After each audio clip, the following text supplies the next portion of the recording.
Como saben, algunos de ustedes, estoy representando al American College of Gastroenterology para este congreso.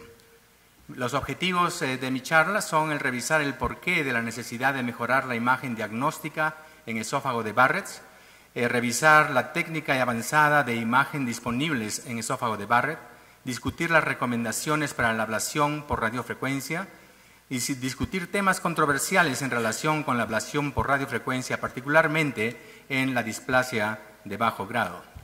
Esta es la institución en la que trabajo en la Clínica Mayo en Scottsdale, en Arizona. Ustedes están bienvenidos en cualquier momento. Desde el 2010 estoy trabajando ahí y estoy trabajando en Arizona desde el año 1992. Como saben todos, el esófago de Barrett es una condición que vemos bastante frecuente. ¿Cuándo y por qué se desarrolla este esófago de Barrett no se sabe con certeza, pero lo que se sabe es que el epitelio normal escamoso, bajo injuria de ácido clorhídrico, de ácidos biliares y óxido nitroso, que lleva a una inflamación crónica, dependiendo del paciente con disposición genética, de acuerdo al sexo, raza y otros factores que no sabemos, se va a transformar en metaplasia intestinal, que es lo que define al esófago de Barrett. Cambios genéticos acumulativos a través de los años van a llevar al desarrollo o progresión de la displasia de bajo grado, a la displasia de alto grado y finalmente al adenocarcinoma invasivo de esófago. Todos están conscientes de los cambios en la incidencia de adenocarcinoma de esófago en el hemisferio occidental. En el lado izquierdo pueden ver que comparado con otros cánceres ha habido un incremento significativo en la incidencia de adenocarcinoma de esófago. En el lado derecho pueden ver que este aumento en la incidencia de cáncer de adenocarcinoma de esófago por Barrett, se ha visto que hay una disminución concomitante de la malignidad por cáncer escamoso. Y en la parte inferior se ha visto que no solamente la incidencia ha aumentado, pero en las barras rojas se ha visto que la mortalidad no ha variado mucho, o sea que no estamos haciendo un trabajo muy efectivo con el esófago de Barrett y el carcinoma de esófago. Afortunadamente, la tasa de progresión anual del esófago de Barrett que no tiene displasia es bastante pequeña y se estima que es entre el 0.3 y el 0.5% por año. El adenocarcinoma de esófago, por otro lado, el esófago de Barrett es un precursor bien establecido del adenocarcinoma de esófago. Muchos pacientes, desafortunadamente, con esófago de Barrett no tienen síntomas de reflujo y la tasa del adenocarcinoma de esófago y el diagnóstico previo de esófago de Barrett es solamente del 5 al 8%. Lo que se sabe bastante es que el grado de displasia es el mejor factor de riesgo de avance o de progresión hacia adenocarcinoma. Por estos motivos se han desarrollado guías de vigilancia que llaman a tomar biopsias al azar en 4 cuadrantes cada 1 o 2 centímetros, es el protocolo de Seattle, y además de tomar biopsias dirigidas de lesiones sospechosas bajo luz blanca.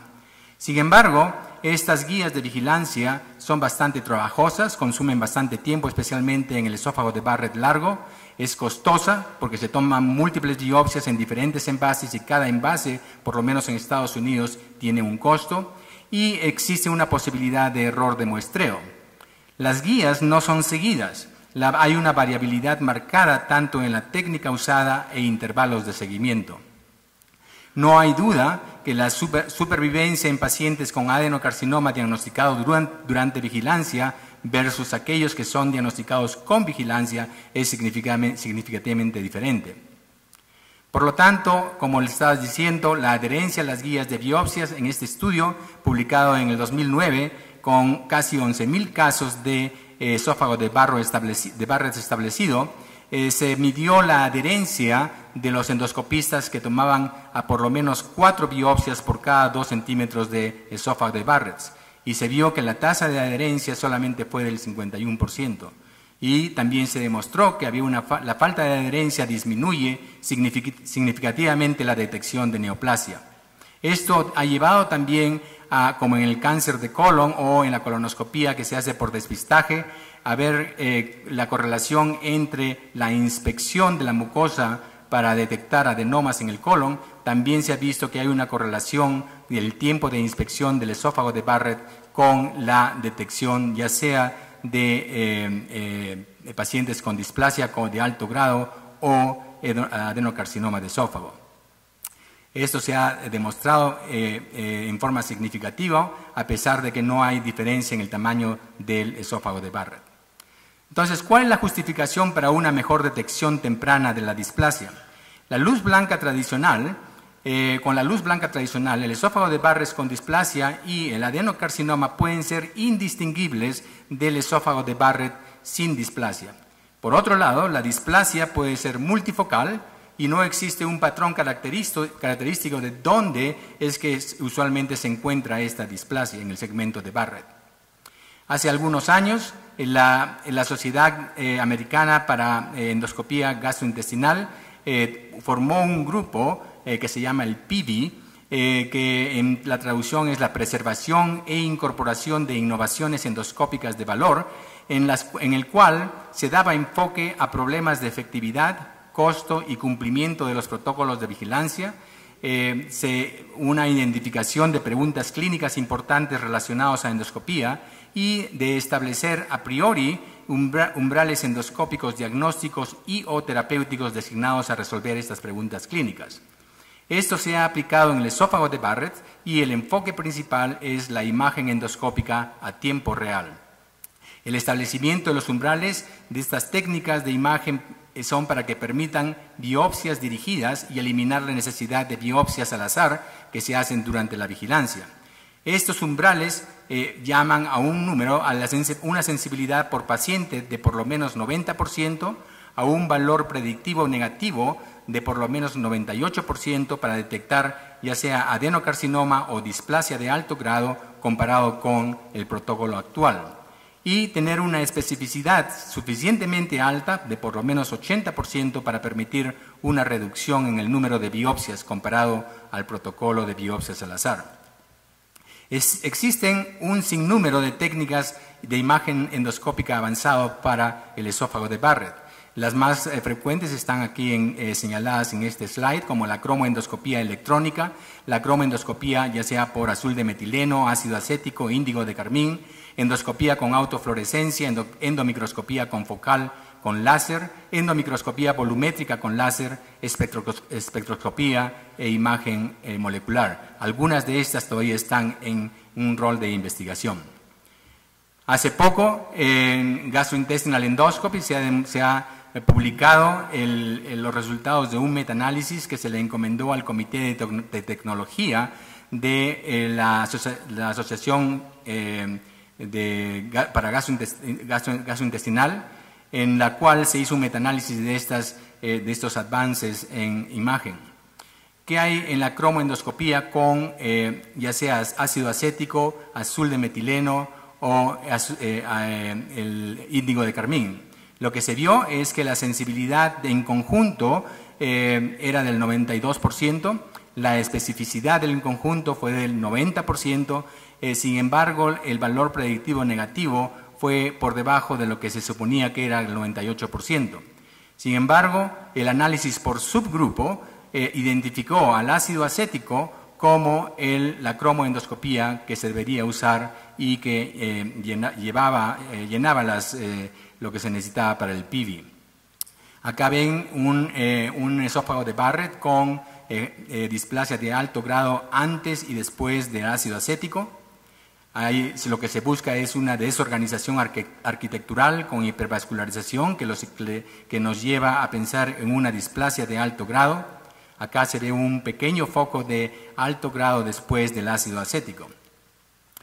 ¿Qué hay de la cromoendoscopía electrónica? Y lo que se hizo, lo más frecuente que tenemos es la imagen por banda estrecha y se vio que la sensibilidad en conjunto de los estudios publicados era del 94%, la especificidad fue del 94% también y el valor predictivo negativo fue del 98%. Por lo tanto, si fuéramos a usar una imagen de banda estrecha, que es lo que más tenemos en los endoscopios.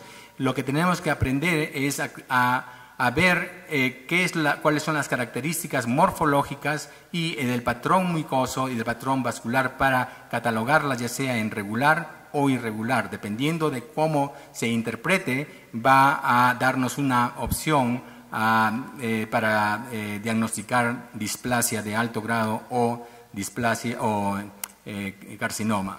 Aquí en estas figuras, en estas fotos se puede ver un patrón vascular y patrón mucoso regular en las 4 diapositivas que están ahí. Este es un esófago de Barrett no displástico. En comparación, este es un esófago de Barrett displástico en el cual se ve que hay un patrón desorganizado de la mucosa y de los vasos sanguíneos que están en esas áreas.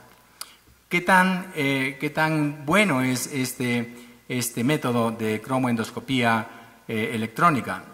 Pratik Sharma hace unos pocos meses ha publicado este manuscrito en que se ha visto que en manos de expertos, cuando la displasia fue identificada con alto grado de certeza, la certeza diagnóstica fue del 92%, la sensibilidad del 91%, la especificidad del 93%, el valor predictivo positivo del 89% y el valor negativo predictivo fue del 95%.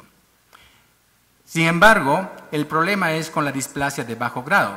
Los cambios en la superficie vistas con imágenes de banda estrecha en pacientes con displasia de bajo grado no son diferentes de aquellos sin displasia. Los patrones son similares. Por lo tanto, se ha buscado que haya nuevas técnicas microscópicas tales como la endomicroscopía confocal con láser que podrían ser necesarias para identificar estos hallazgos en la displasia de bajo grado. Como en el ácido acético, como en la imagen por banda estrecha, también tenemos que tener un entrenamiento para ver estos hallazgos de la endomicroscopía confocal con láser.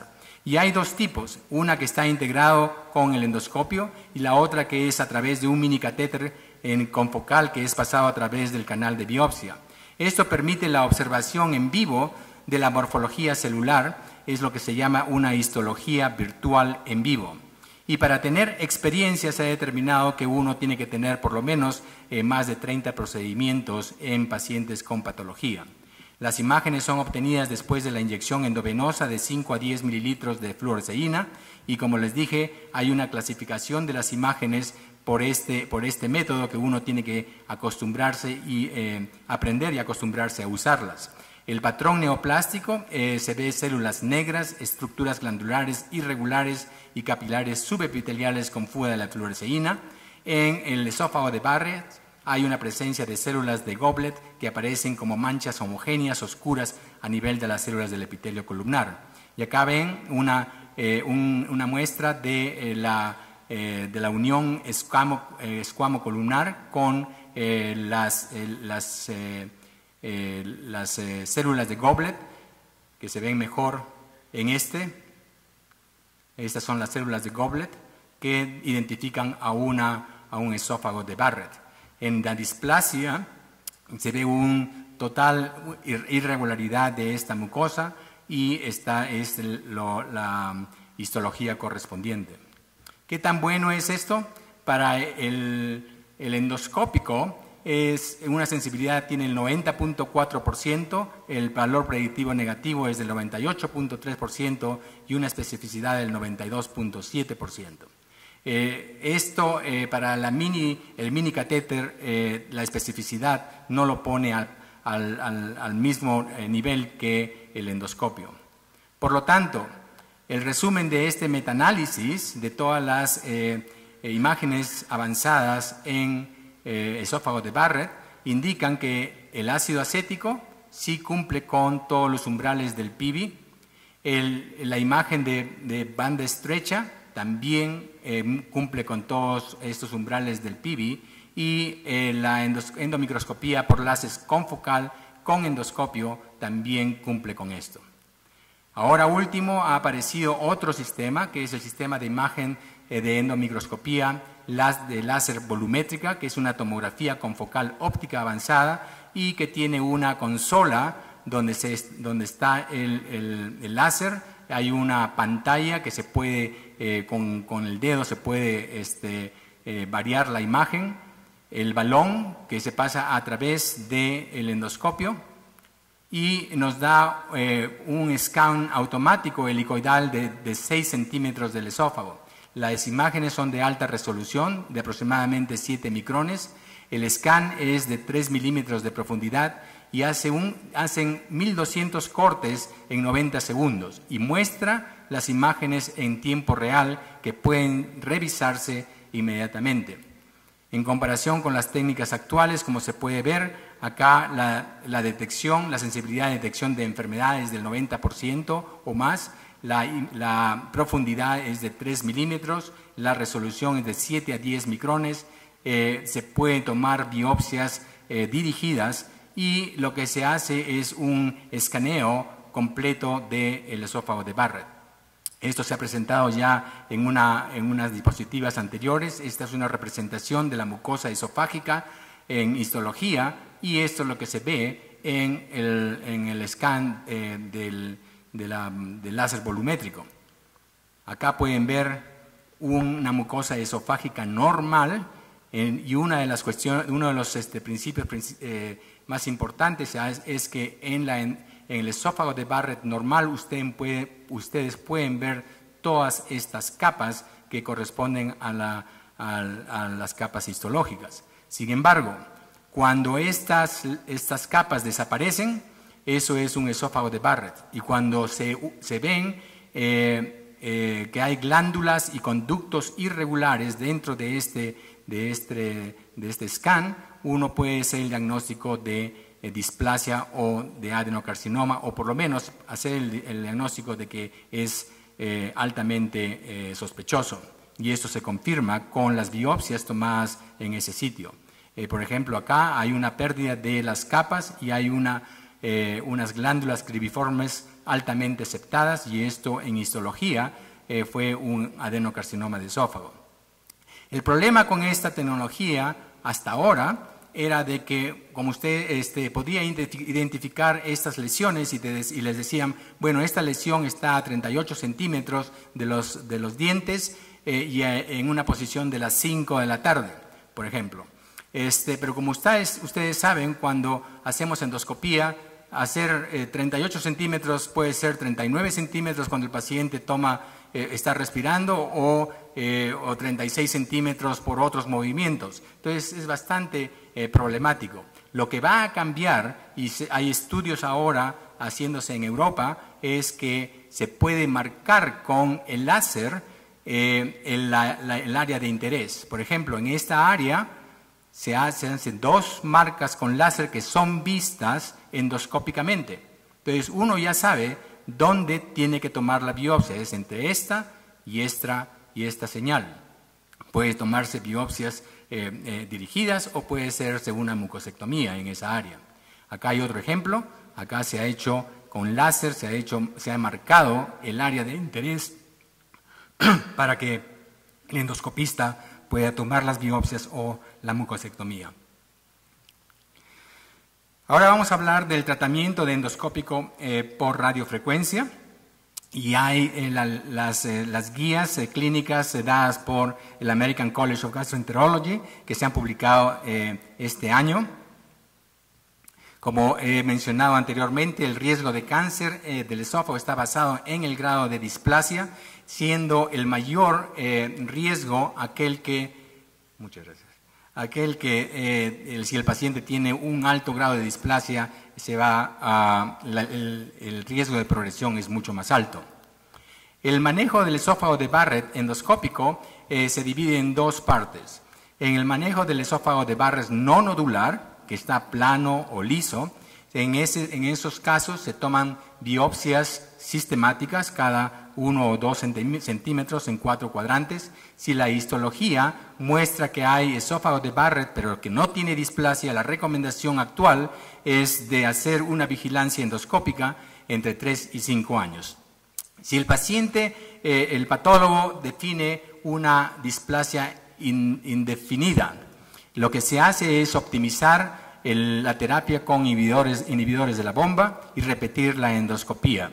Si esta displasia indefinida está confirmada, se hace biopsias con cada año.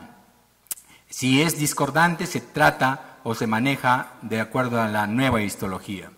Cuando el paciente tiene una displasia de bajo grado confirmada, y confirmada significa que tiene que ser confirmada por lo menos por 2 patólogos expertos en patología gastrointestinal, lo que se recomienda actualmente es la erradicación endoscópica, una terapia por erradicación endoscópica. Si el paciente tiene una displasia de alto grado confirmado, también se puede hacer una terapia de erradicación endoscópica. Y también esto se aplica a esos pacientes que tienen un adenocarcinoma de esófagos bastante superficial. En el manejo del esófago de Barrett nodular, el tratamiento es diferente. Si se ve nodularidad en el esófago, lo primero que se tiene que hacer es una mucosectomía de la lesión, y si se confirma que hay una displasia de bajo grado nada más, se procede a una terapia ablativa endoscópica del resto del esófago de Barrett.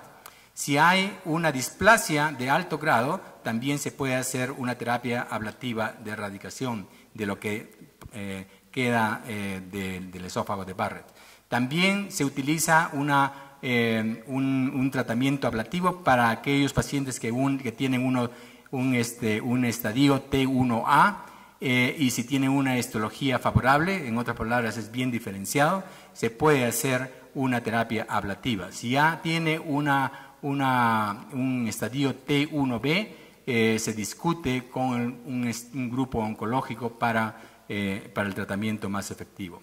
Entonces, la ablación, ¿cómo se hace la ablación con radiofrecuencia?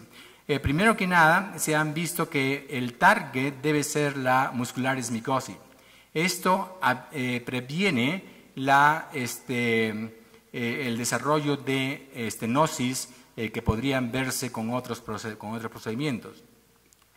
Y los balones que tenemos o los dispositivos que tenemos para dar el tratamiento con radiofrecuencia es este balón que puede dar un tratamiento circunferencial, pero si el tratamiento se necesita en solo pequeños focos, se puede utilizar estas lengüetas que se adaptan a la punta del endoscopio. Últimamente se puede pasar esta prueba o este catéter a través del canal del endoscopio y dar la radiofrecuencia. Por lo tanto, otra vez, el nivel de injuria tiene que ser a nivel no más profundo que la muscularis mucosa. Acá tienen un esófago de Barrett en el lado izquierdo y el tratamiento inmediatamente después de la radiofrecuencia con el balón de 360 grados.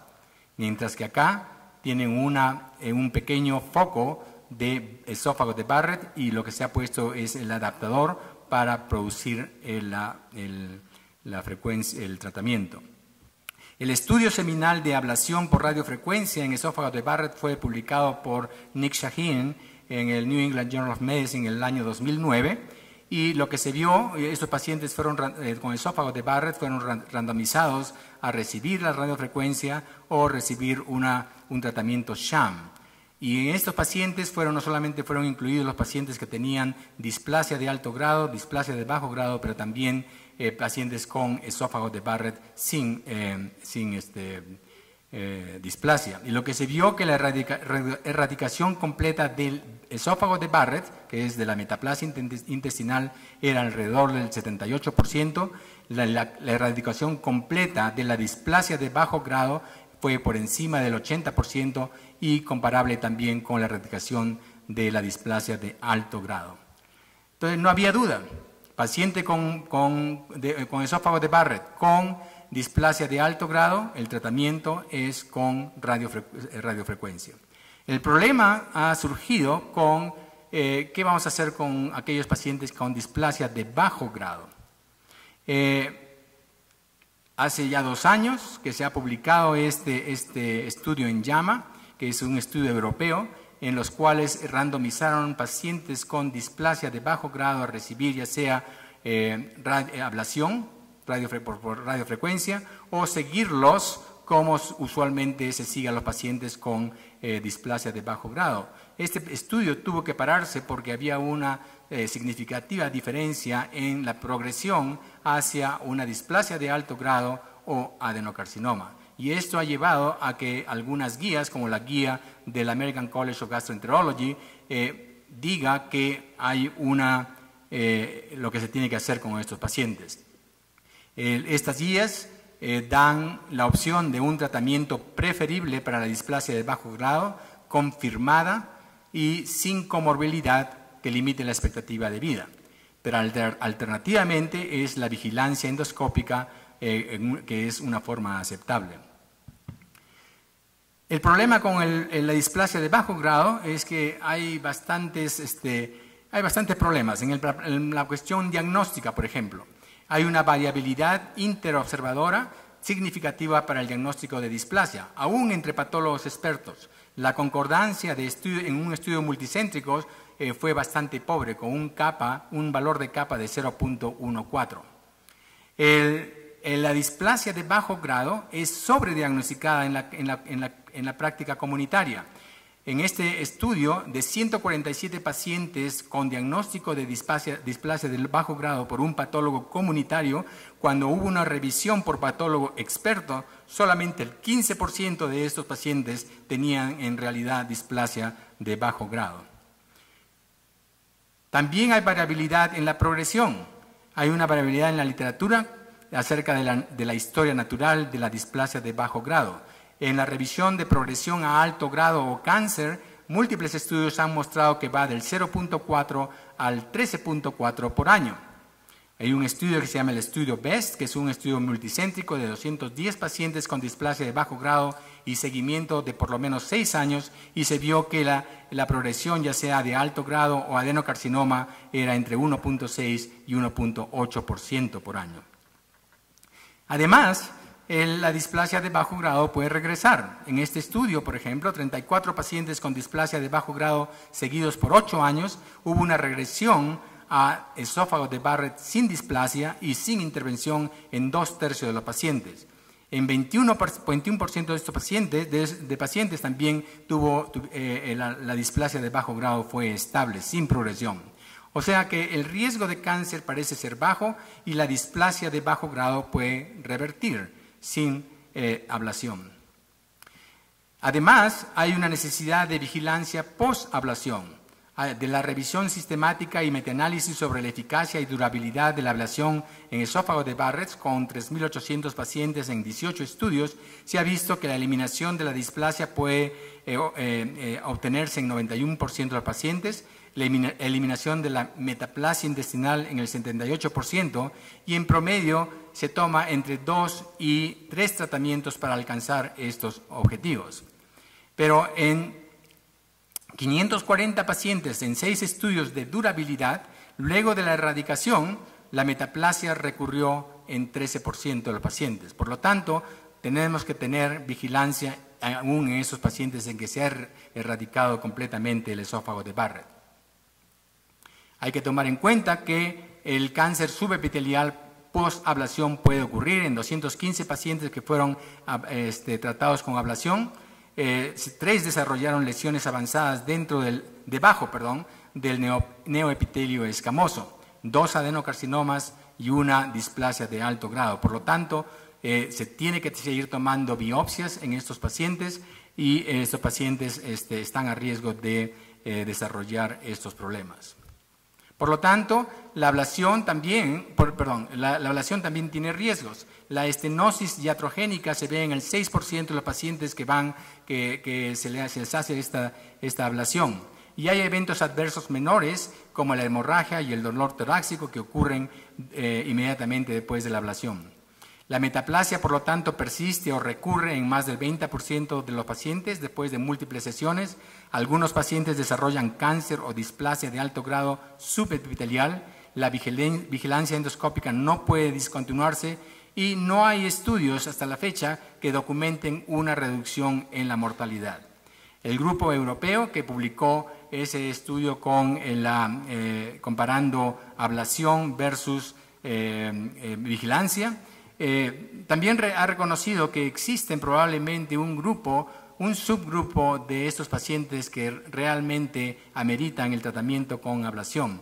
Y estos pacientes son aquellos que tienen no solamente una displasia de bajo grado confirmada, pero además tienen una displasia de bajo grado persistente. Y la persistencia se define como displasia de bajo grado, presencia de displasia de bajo grado en 2 endoscopías. Y se vio que la ablación es la que se tiene que hacer en esos pacientes. Por lo tanto, en esófago de Barrett con displasia de bajo grado, ¿debe usarse la radiofrecuencia? ¿Es la mejor estrategia? Bueno, hay una opción todavía, que es la vigilancia sin ablación. Y si ustedes quieren darle el tratamiento a un paciente con displasia de bajo grado, el mejor subgrupo de pacientes son aquellos que tienen casos confirmados por 2 patólogos expertos y que tienen displasia de bajo grado persistente, 2 endoscopías consecutivas con displasia.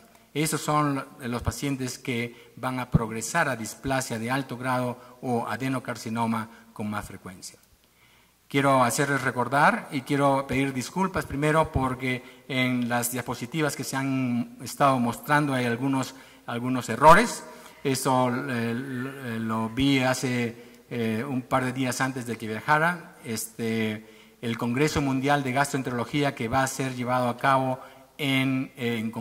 junto con la reunión anual del ACG, no es en septiembre, como ha aparecido en los slides, es del 13 a 18 de octubre en Orlando. Así es que, por favor, si es que están interesados, visiten este website y van a tener todos los datos. Muchísimas gracias y